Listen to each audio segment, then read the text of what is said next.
Hole pregnancy ಒಳಗೆ severe back ಏಕ್ ಆಗಲಿ, back ಏಕ್ ಅಂತ ಏನೂ ಇರಲೇ ಇಲ್ಲ. ಮೆಡಿಸಿನ್ಸ್ ಹಂಗೆ ಏನೂ ತೊಗೊಂಡಿಲ್ಲ.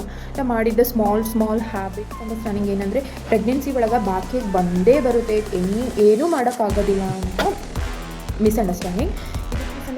ಇಬ್ಬರಿಗಾಗಷ್ಟು ತಿನ್ನಬೇಕು. ಟಿಪ್ಸ್ ಏನಂದರೆ ಪ್ರೆಗ್ನೆನ್ಸಿ ಒಳಗೆ ಎಲ್ಲರೂ ಏನಂತಾರಂದರೆ ಪ್ರೆಗ್ನೆನ್ಸಿದಾಗ ಬ್ಯಾಕಿಗೆ ಬರೋದು ಸರ್ಫೇ ಸಾಮಾನ್ಯ, ಕಾಮನ್, ಎಲ್ಲರಿಗೂ ಬರ್ತೈತಿ ಅಂತ ಹೇಳ್ತಾರೆ. ಬಟ್ ನನಗೆ ಎಸ್ಪೆಷಲಿ ನನಗೇನಂದರೆ ಹೋಲ್ ಪ್ರೆಗ್ನೆನ್ಸಿ ಒಳಗೆ ಸಿವಿಯರ್ ಬ್ಯಾಕ್ ಏಕ್ ಆಗಲಿ, ಬ್ಯಾಕ್ ಏಕ್ ಅಂತ ಏನೂ ಇರಲೇ ಇಲ್ಲ ನಂತರ. ಅದಕ್ಕೆ ನಾನೇನು ಕಾಸ್ಟ್ಲಿ ಮೆಡಿಸಿನ್ಸ್ ಹಂಗೆ ಏನೂ ತೊಗೊಂಡಿಲ್ಲ. ನಾ ಮಾಡಿದ್ದ ಸ್ಮಾಲ್ ಹ್ಯಾಬಿಟ್ಸ್, ಸ್ಮಾಲ್ ಥಿಂಗ್ಸ್ ಅವೇ ಭಾಳ ಇಂಪ್ಯಾಕ್ಟ್ ಆಗ್ಯಾವ. ಅದನ್ನು ನಾನು ಈ ವಿಡಿಯೋದಾಗ ಶೇರ್ ಮಾಡ್ಕೋಬೇಕಂತ ಇವತ್ತು ಈ ವಿಡಿಯೋ ಮಾಡತ್ತೀನಿ. ಇವತ್ತು ನಾ ಒಬ್ಬ ಡಾಕ್ಟರ್ ಮತ್ತು ನನ್ನ ಒಬ್ಬ ತಾಯಿ ಆಗಿನೂ ಎರಡನ್ನೂ ಇನ್ಕ್ಲೂಡ್ ಮಾಡಿಕೊಂಡು ನನ್ನ ಎಕ್ಸ್ಪೀರಿಯನ್ಸ್ನ ಶೇರ್ ಮಾಡ್ಕೊತೀನಿ. ಅಂದರೆ ಯಾಕೆ ಬ್ಯಾಕ್ ಏಕ್ ಬರ್ತೈತಿ, ಸೈನ್ಸ್ ಮತ್ತು ಪರ್ಸ್ನಲ್ ಎಕ್ಸ್ಪೀರಿಯನ್ಸ್ ಎಲ್ಲ ಮಿಕ್ಸ್ ಆದರೆ ನಿಮಗೂ ಈಸಿ ಆಗ್ಬೋದು. ಯಾರಾದರೂ ಪ್ರೆಗ್ನೆಂಟ್ ಇದ್ದರೆ ನಿಮಗೆಲ್ಲ ಹೆಲ್ಪ್ ಆಗ್ಬೋದು. ಈ ಥರ ಮಾಡಿದರೆ ನಿಮ್ಗೆ ಬ್ಯಾಕ್ ಏಕ್ ಬರೋದಿಲ್ಲ. ಯಾಕೆ ಬ್ಯಾಕ್ ಏಕ್ ಬರ್ತೈತಿ, ಏನೇನು ಮಿಸ್ಅಂಡರ್ಸ್ಟ್ಯಾಂಡಿಂಗ್ಸ್ ಅದಾವ, ಆಮೇಲೆ ನಾವು ಮನ್ಯಾಗ ಸಿಂಪಲಾಗಿ ಏನೇನು ಮಾಡ್ಬೋದು, ಇವೆಲ್ಲ ನಾವು ಈ ವಿಡಿಯೋದಾಗ ಮಾತಾಡೋಣ. ಫಸ್ಟ್ ಕ್ವಶನ್ ಏನಂದರೆ ಬ್ಯಾಕ್ ಏಕ್ ಪ್ರೆಗ್ನೆನ್ಸಿದಾಗ ಯಾಕೆ ಬರ್ತೈತಿ. ಮೇನ್ ಕ್ವಶನ್, ನೀವು ಪ್ರೆಗ್ನೆಂಟ್ ಆದ ತಕ್ಷಣ ಬಾಡಿ ಒಳಗೆ ಒಂದು ಹಾರ್ಮೋನ್ ರಿಲೀಸ್ ಆಗ್ತೈತಿ, ಅದು ರಿಲ್ಯಾಕ್ಸಿನ್ ಅನ್ನೋ ಹಾರ್ಮೋನ್. ಇದೇನು ಮಾಡ್ತೈತೆ ಅಂದರೆ ಡೆಲಿವರಿಗೆ ರೆಡಿ ಮಾಡ್ತಾ ಇರ್ತೈತಿ ನಮ್ಮ ಬಾಡಿನ. ಅಂದರೆ ಎಲ್ಲ ಜಾಯಿಂಟ್ಸು, ಎಲ್ಲ ಏನೇನು ಹಿಪ್ ಜಾಯಿಂಟ್ಸ್ ಅವೆಲ್ಲ ಇರ್ತಾವಲ್ಲ ಅದನ್ನು ಲೂಸ್ ಮಾಡ್ಕೊತಿರ್ತೈತಿ. ಅದು ಹಂಗೆ ಮಾಡೋದ್ರಲ್ಲಿಂದ ನಮಗೆ ಬ್ಯಾಕ್ ಏಕ್ ಬರ್ತೈತಿ. ಆಮೇಲೆ ಇನ್ನೊಂದೇನು ರೀಸನ್ ಅಂದರೆ ಬೇಬಿ ವೇಟ್ ಬರ್ತಾ ಜಾಸ್ತಿ ಹಾಕೊಂತ ಹೋಗ್ತಿರ್ತೈತಲ್ಲ, ನಮ್ಮ ಬಾಡಿ ಪೋಶ್ಚರ್ ಹಿಂಗಿರ್ಬೇಕಲ್ಲ, ಆ ಟೈಮಲ್ಲಿ ಏನಾಗ್ತೈತಿ ಬೆನ್ನು ಹಿಂಗಾಗಿ ಹೊಟ್ಟೆ ಮುಂದೆ ಬರತೈತಲ್ಲ, ಪೊಸಿಷನ್ ಚೇಂಜ್ ಆಗ್ತೈತಲ್ಲ ಹೊಟ್ಟಿಬ್ರದು, ಅದಕ್ಕೆ ಬ್ಯಾಕ್ ಏಕ್ ಬರ್ತೈತಿ. ಇಟ್ಸ್ ಕಾಮನ್ ಅಂತ ಹೇಳ್ತಾರೆ. ಬಟ್ ನಾವು ಅದ್ರ ಸಿವಿಯಾರಿಟಿನ ನಾವು ಕಡಿಮೆ ಮಾಡ್ಬೋದು, ಅದೇ ಜಾಸ್ತಿನೇ ಇರ್ತೈತಂತೆ. ಇದ್ರಲಿಂದ ಏನಾಗ್ತೈತಿ, ಬಾಡಿ ಪೋಶ್ಚರ್ ಚೇಂಜ್ ಆದ್ರಲಿಂದ ಲೋವರ್ ಬ್ಯಾಕ್ ಏನಿರ್ತೈತಲ್ಲ, ಕೆಳಗಿನ ಬೆನ್ನುವಿನ ಇರ್ತೈತಲ್ಲ, ಅಲ್ಲಿ ಪ್ರೆಷರ್ ಜಾಸ್ತಿ ಆಗ್ತೈತಿ. ಅದ್ರಲಿಂದ ಬೆನ್ನೋವು ಎಲ್ರಿಗೂ ಬರ್ತೈತೆ. ಆಲ್ಮೋಸ್ಟ್ ಪ್ರೆಗ್ನೆಂಟ್ ಇರೋರು ಯಾರಿಗಾದರೂ ಕೇಳ್ರಿ ಬೆನ್ನೋವು ಇರ್ತೈತೆ. ಬಟ್ ಇದು ಒಂದು ಕಡೆ ರೀಸನ್ ಆದರೆ, ಇನ್ನೊಂದು ರೀಸನ್ ಮೇನ್ ಏನಂದರೆ ಕ್ಯಾಲ್ಶಿಯಂ ಡೆಫಿಷಿಯನ್ಸಿ. ನಮ್ಮ ಬಾಡಿ ಒಳಗೆ ನಮ್ಮದೇ ಕ್ಯಾಲ್ಶಿಯಂ ತೊಗೊಂಡು ನಾವು ಬೇಬೀಸ್ದು ಬೋನ್ಸ್, ಅಂದರೆ ಪ್ರೆಗ್ನೆಂಟ್ ಇರುವಾಗ ಒಳಗೆ ಏನು ಬೇಬಿ ಇರ್ತೈತಲ್ಲ ಅದ್ರದ್ದು ಬೋನು ಫಾರ್ಮ್ ಆಗ್ತಿರ್ತೈತೆ. ನಮ್ಮದೇ ಕ್ಯಾಲ್ಶಿಯಂ ತೊಗೊಂಡು ಅದು ಫಾರ್ಮ್ ಆಗ್ತಿರ್ತೈತಲ್ಲ, ಅದಕ್ಕೆ ಕ್ಯಾಲ್ಶಿಯಂ ಜಾಸ್ತಿ ಬೇಕು. ಆ ಟೈಮಾಗ ಕ್ಯಾಲ್ಶಿಯಂ ಸಪ್ಲಿಮೆಂಟ್ಸ್ ಕೊಡ್ತಿರ್ತಾರೆ ಡಾಕ್ಟ್ರು, ಬಟ್ ಸಮ್ಟೈಮ್ಸ್ ನಾವು ಇಗ್ನೋರ್ ಮಾಡ್ತೀವಿ ಬೇಕಂತಾನೆ. ಸೊ ಕ್ಯಾಲ್ಶಿಯಂ ಡೆಫಿಷಿಯನ್ಸಿ ಆದರೆ ಅವಾಗೂ ಭಾಳ ಬೆನ್ನೋವು ಬರ್ತೈತೆ. ಆಮೇಲೆ ಇನ್ನೊಂದು ರೀಸನ್ ಏನಂದರೆ ಜಾಸ್ತಿ ಟೈಮ್ ನಿಂತು ಕೆಲಸ ಮಾಡ್ತಿರ್ತೀವಿ ನೋಡಿರಿ. ನಾವು ಅಡುಗೆ ಅದು ಮಾಡಬೇಕಂದ್ರೆ ನಿಂತು ಕೆಲಸ ಮಾಡ್ತಿರ್ತೀವಿ, ಏನೂ ನೋಡೋದಿಲ್ಲ, ಟೈಮ್ ನೋಡೋದಿಲ್ಲ, ಗೊತ್ತೇ ಆಗೋದಿಲ್ಲ ಆ ಟೈಮ್ನಾಗ. ಆಮೇಲೆ ಎಲ್ಲ ಕೆಲಸ ಮುಗಿದ್ಮೇಲೆ ನಮಗೆ ರಿಯಲೈಸ್ ಆಗ್ತೈತೆ, ನಾನು ಇಷ್ಟೊತ್ತು ನಿಂತಿದ್ದೆ ಅಂತ. ಅವಾಗೂ ಎಸ್ಪೆಷಲಿ ಪ್ರೆಗ್ನೆಂಟ್ ಇದ್ದಾಗ ಹಂಗೆ ಮಾಡಿದ್ರೆ ಅವಾಗೂ ಭಾಳ ಬೆನ್ನೋವು ಬರ್ತೈತೆ. ಇದು ಕಾಮನ್. ಆಮೇಲೆ ಪೋಶ್ಚರ್ ಪ್ರಾಬ್ಲಮ್ ಅಂದರೆ ನಾವು ಸ್ಟ್ರೇಟಾಗಿ ಕೂಡಲ್ಲ, ನಾವು ಹೀಗೆ ಕೂಡ್ತೀವಿ, ಅದೂ ಪ್ರಾಬ್ಲಮ್. ಅದ್ರಲಿಂದನೂ ಬರ್ತೈತೆ ಬೆನ್ನೋವು. ಆಮೇಲೆ ವೇಟ್ ಸಡನ್ಲಿ ಜಾಸ್ತಿ ಆಗ್ತೈತಲ್ಲ ಪ್ರೆಗ್ನೆಂಟ್ ಇರುವಾಗ, ಅದರಲ್ಲಿಂದು ಬೆನ್ನೋವು ಬರ್ತೈತಿ. ಸೊ ಏನೇನು ಮಾಡ್ಬೋದು ನಾನು ಹೇಳ್ತೀನಿ. ನಾನು ಏನು ಮಾಡಿದ್ದೆ ಅಂತ ನಾನು ಈ ವಿಡಿಯೋದಾಗ ಶೇರ್ ಮಾಡ್ತೀನಿ. ಮೈ ಎಕ್ಸ್ಪೀರಿಯನ್ಸ್, ನಂದು ಎಕ್ಸ್ಪೀರಿಯನ್ಸ್ ಹೇಳೋದಂದರೆ ಫಸ್ಟಿಗೆ ನನಗೂ ಪ್ರೆಗ್ನೆನ್ಸಿ ಅಂದರೆ ಜಾಸ್ತಿ ಭಯ ಇತ್ತು. ಅಂದರೆ ಬ್ಯಾಕಿಗೆ ಭಾಳ ಬರ್ತೈತಿ, ಬೆನ್ನು ಭಾಳ ಆಗ್ತೈತಿ ಅಂತ ಹೇಳ್ತಿದ್ರಲ್ಲ, ಸೊ ಸ್ವಲ್ಪ ಭಯ ಇತ್ತು. ಆಮೇಲೆ ಲಾಸ್ಟ್ ಮಂತ್ ಅಂದರು ನಿಂಗೆ ಮಲ್ಗೋಕ್ಕಾಗಲ್ಲ, ನಿಂಗೆ ಎದ್ದೇಳೋಕ್ಕಾಗಲ್ಲ, ಹಂಗೆ ಎಲ್ಲ ಹೇಳ್ತಿದ್ರು. ಬಟ್ ನಂಗೆ ಗೊತ್ತಿತ್ತು, ಬಟ್ ಸ್ಟಿಲ್ ಆದ್ರೂ ಸ್ವಲ್ಪ ಭಯ ಇರ್ತೈತೆ ಒಳಗೆ. ಬಟ್ ನನಗೆ ಗೊತ್ತಿತ್ತು ನಾನು ಹೆಂಗಿದ್ರು ಮ್ಯಾನೇಜ್ ಮಾಡ್ಕೊತೀನಿ. ನನಗೆ ಇವಾಗಾದರೂ ಅಷ್ಟೇ, ನನಗೆ ಏನಾದರೂ ಪ್ರಾಬ್ಲಮ್ ಬಂದರೂ ನಾನು ಮ್ಯಾನೇಜ್ ಮಾಡ್ಕೊತೀನಿ. ಮೇನ್ ಯಾಕಂದರೆ ನಾನು ಟ್ರಸ್ಟ್ ಮಾಡೋದು ಯೋಗ, ಒಂದು ಪ್ರಾಣಾಯಾಮ ನಾನು ಯಾವತ್ತೂ ಬಿಟ್ಟಿಲ್ಲ, ನಾನು ಮಾಡ್ತೀನಿ. ಸೊ ನನಗೆ ಏನಾರ ಬರಲಿ ನಾನು ಪ್ರಾಣಾಯಾಮ ಮಾಡಿ ಕಡಿಮೆ ಮಾಡ್ಕೊತೀನಿ ಅಂತ ನನ್ನ ತಲೆಯಾಗ ಒಂದು ಸಿಂಪಲ್ ಥಿಂಗ್ಸ್ನ ಕನ್ಸಿಸ್ಟೆಂಟ್ಲಿ ಮಾಡ್ತಿಲ್ಲ. ಮೇನ್ ಏನಂದರೆ ತಿನ್ನೋದೇ ಒಂದು, ಅಂದರೆ ನಾವು ಏನು ನ್ಯೂಟ್ರಿಯೆಂಟ್ಸ್ ಏನು ತಿಂತೀವಿ ಅದೇ ಮೇನು.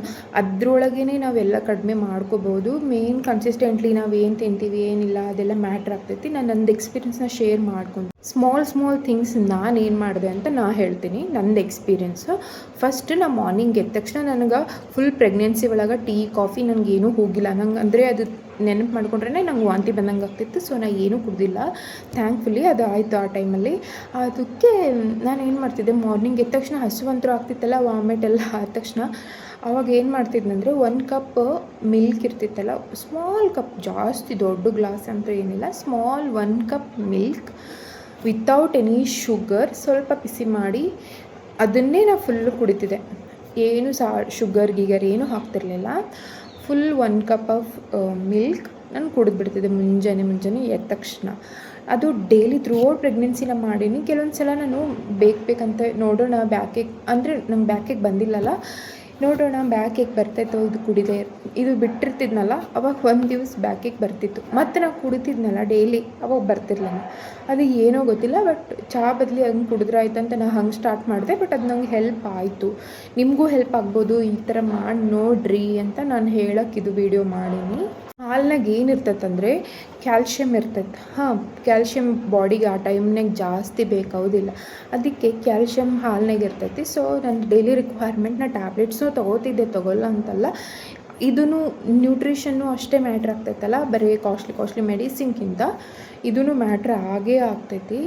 ಆಮೇಲೆ ನಾನು ರಾಗಿ ಒಂದು ಭಾಳ ತಿಂದೀನಿ ನನ್ನ ಪ್ರೆಗ್ನೆನ್ಸಿ ಒಳಗೆ. ಗೊತ್ತಿಲ್ಲ, ರಾಗಿ ರೊಟ್ಟಿ ಆಗಲಿ, ರಾಗಿ ಮುದ್ದೆ ಆಗಲಿ, ಏನೇನು ರಾಗಿ ಏನೇನು ಮಾಡ್ಬೋದು ರಾಗಿಯಿಂದ ಎಲ್ಲ ಮಾಡ್ಕೊಂಡು ಕುಡಿತಿದ್ದೆ. ಅಂದರೆ ಹಾಲಲ್ಲಿ ಮಿಕ್ಸ್ ಮಾಡಿಕೊಂಡು ಹಂಗೆಲ್ಲ ಮಾಡೀನಿ ನಾನು. ರಾಗಿನೂ ಕಂಟೈನ್ಸ್ ಲಾಟ್ ಆಫ್ ಕ್ಯಾಲ್ಶಿಯಮ್ನು ಇರ್ತೈತಿ, ಐರನ್ ಇರ್ತೈತಿ, ಎಲ್ಲ ಇರ್ತೈತಿ. ರಾಗಿ ಒಂದು ನಿಮ್ಮ ಡಯಟ್ ಒಳಗೆ ಆ್ಯಡ್ ಮಾಡಲೇಬೇಕು ನೀವು. ನಿಮ್ಗೆ ಬ್ಯಾಕ್ ಏಕೋದು ಏನೋ ಐರನ್ ಪ್ರಾಬ್ಲಮ್ ಬರಬಾರ್ದು ಅಂತಂದರೆ ಇದೊಂದು ಮಾಡೀನಿ. ಆಮೇಲೆ ಮೊಸರನ್ನು ಜಾಸ್ತಿ ತಿಂದಿನ ಥ್ರೂಔಟ್ ಮೈ ಪ್ರೆಗ್ನೆನ್ಸಿ. ಆಮೇಲೆ ಮೊಸರು ಒಳಗೂ ಫಾಸ್ಫರಸ್, ಕ್ಯಾಲ್ಶಿಯಮ್ ಎಲ್ಲ ಇರ್ತೈತಿ. ಆಮೇಲೆ it's good for probiotic, constipation ಅದೇನೂ ಮಾಡೋಂಗಿಲ್ಲ. ಸೊ ಮೊಸರು, ರಾಗಿ, ಹಾಲು ಚೆಂದಾಗಿ ತೊಗೊಂಡೇನಿ. ಅದಕ್ಕೆ ನನಗೇನು ಬ್ಯಾಕೇಕ್ ಆ ಥರ ಇವಾಗೂ ಬರೋದಿಲ್ಲ. ಲೈಕ್ ನನ್ನ ಮಗಳು ಇವಾಗ 1.5 ವರ್ಷ ಅದಾಳ, but still no backache complaints only. Second ಏನು ಮಾಡಿದೆ ಸ್ಮಾಲ್ ಥಿಂಗ್ಸಲ್ಲಿ ಅಂದರೆ ಯೋಗ. ನೋಡಿ, ನಾನು ಯೋಗ ಮೊದಲಿಂದ ಮಾಡ್ಕೊಂಡು ಬಂದೀನಿ. ಸೊ ನಂಗೆ ಪ್ರೆಗ್ನೆನ್ಸಿ ಒಳಗೂ ಬಿಡೋಕ್ಕಾಗಲಿಲ್ಲ. ನಾನು ಸ್ವಲ್ಪ ದಿವ್ಸ ನಂಗೆ ವಾಮಿಟಿಂಗ್ ಇತ್ತಲ್ಲ, ಅವಾಗ ಸ್ವಲ್ಪ ಬಿಟ್ಟಿರ್ಬೋದು. ನಂಗೆ ಬಿಡೋಕ್ಕಾಗೋದಿಲ್ಲ ಯೋಗ. ನಂಗೆ ಅದು ಅಡಿಕ್ಷನ್ ಅಂತಾರಲ್ಲ, ರೂಢಿ ಆಗಿಬಿಟ್ಟೈತಿ. ನಾನು ಬಿಡೋಕ್ಕಾಗೋದಿಲ್ಲ, ನಾನು ಮಾಡಲೇಬೇಕು ಕಂಪಲ್ಸರಿ, ನನ್ನ ಬಾಡಿ ಹಂಗಾಗೈತಿ. ಸೊ ಏನಂದರೆ ಕೆಲವೊಂದು ಯೋಗ ಮಾಡಬಾರ್ದು ಅಂತ ಇರ್ತೈತೆ ಪ್ರೆಗ್ನೆನ್ಸಿ ಒಳಗೆ. ಲೈಕ್ ಕಪಾಲಭಾತಿ ಅವು ಮಾಡಬಾರ್ದು. ಅನುಲೋಮ ವಿಲೋಮ ಅವೆಲ್ಲ ಭಾಳ ಚಲೋ, ಬೇಬಿ ಬ್ರೈನ್ ಡೆವಲಪ್ಮೆಂಟಿಗೆ ಭಾಳ ಚಲೋ. ಕೆಲವೊಂದು ತೀರಾ ಮಾಡಬಾರ್ದು, ಕೆಲವೊಂದು ತೀರಾ ಮಾಡಬೇಕು ಅಂತ ಇರ್ತೈತಿ. ಸೊ ಯಾವ ಮಾಡಬಾರ್ದು, ಯಾವ ಮಾಡಬೇಕು ಅಂತ ಕನ್ಸಲ್ಟ್ ಮಾಡಿ ಅಥವಾ ನಂಗೆ ಕೇಳ್ರಿ, ನಾನು ಹೇಳ್ತೀನಿ. ಸೊ ಇದೆಲ್ಲ ನೋಡಿ ನೀವು ಸೇಫಾಗಿ ಬ್ರೀದಿಂಗ್ ಎಕ್ಸಸೈಸ್ ಅವೆಲ್ಲ ಆರಾಮ್ಸೆ ಮಾಡ್ಬೋದು.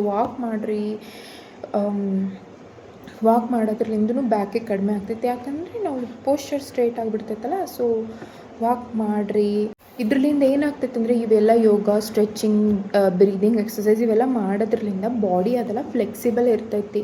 ಅಂದರೆ ಸ್ವಲ್ಪ ಹಿಂಗಾದ್ರೂ, ಸ್ವಲ್ಪ ಏನಾರು ಆದರೂ ನಮಗೆ ಪೇಯ್ನ್ ಸ್ಟಾರ್ಟ್ ಆಗಿಬಿಡ್ತೈತೆ ನೋಡಿರಿ. ಹಂಗೆ ಯಾರ್ಯಾರು ಯೋಗ ಮಾಡ್ತಿರ್ತಾರಲ್ಲ ಅವ್ರಿಗೆ ಆಗೋದಿಲ್ಲ. ಬಿಕಾಸ್ ಅವ್ರ ಬಾಡಿ ಡೈಲಿ ಅಂದರೆ ಮೂಮೆಂಟ್ನಾಗ ಇರ್ತೈತಲ್ಲ, ಫ್ಲೆಕ್ಸಿಬಲ್ ಇರ್ತೈತಿ. ಸೊ ನಮಗೇನೋ ಆ ಥರ ಆಗೋದಿಲ್ಲ. ಸ್ವಲ್ಪ ಏನಾದರೂ ಚೇಂಜ್ ಆದ್ರೂ ಸಡನ್ಲಿ ಪೇಯ್ನ್ ಬರೋದಿಲ್ಲ.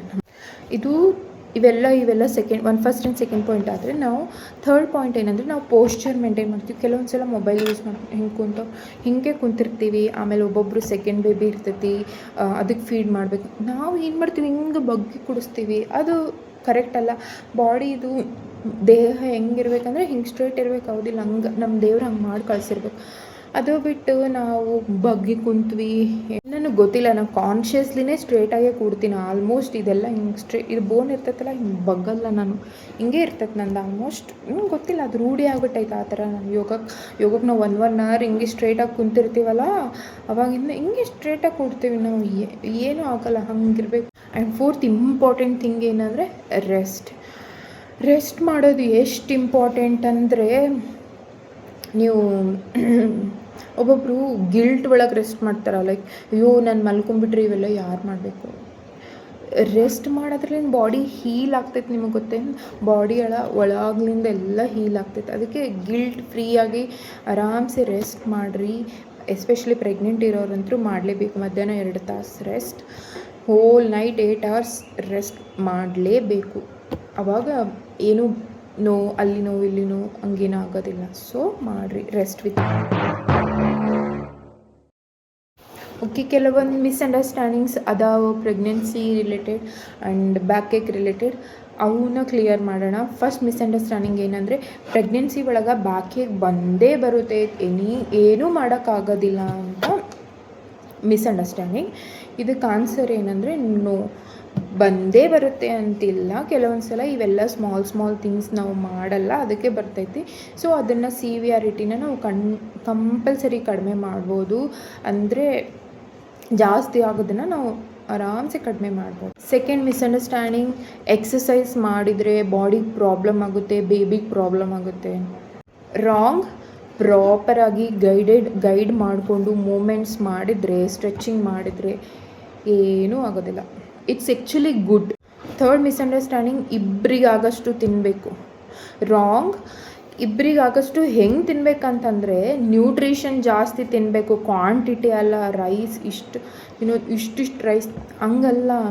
ಕ್ವಾಂಟಿಟಿ ಜಾಸ್ತಿ ಮಾಡೋದಲ್ಲ, ಕ್ವಾಲಿಟಿ ಜಾಸ್ತಿ ಮಾಡೋದು. ಲೈಕ್ ಬೇರೆ ವೆಜಿಟೇಬಲ್ಸ್ ಹಂಗೆ ಫುಲ್ ಪ್ಲೇಟ್ ತುಂಬ ಹಾಕೊಂಡು ತಿಂದರೆ ಏನೂ ಆಗೋಲ್ಲ. Vegetables like anything, carrots, cucumber ಐತಿ, ಇವೇನು ಹಿಂಗೆಲ್ಲ ಫೈಬರ್, ಪ್ರೋಟೀನ್, ಕಾರ್ಬ್ ಎಲ್ಲ ತಿಂದರೆ ಆವಾಗ ಬಾಡಿಗೆ ನ್ಯೂಟ್ರಿಷನ್ ಸಿಗ್ತೈತೆ. ಸುಮ್ಮನೆ ಅನ್ನೆಸೆಸರಿ ಜಾಸ್ತಿ ತಿಂದು ವೆಯ್ಟ್ ಗೇನ್ ಮಾಡಿಕೊಂಡ್ರೂ ಬೆನ್ನು ಬರ್ತೈತೆ.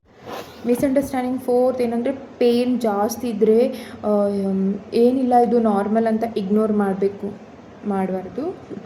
ಪೇನ್ ಭಾಳ ಐತಿ, ಕಂಟ್ರೋಲ್ ಮಾಡೋಕ್ಕಾಗ್ತಿಲ್ಲ, ಸಿವಿಯರ್ ಪೇನ್ ಐತಿ, ನಮ್ನೆಸ್ ಐತಿ, ಸ್ವೆಲ್ಲಿಂಗ್ ಐತಿ ಅಂದರೆ ಬೇಗ ತುರಂತ ಡಾಕ್ಟ್ರಿಗೆ ಕನ್ಸಲ್ಟ್ ಮಾಡಿರಿ.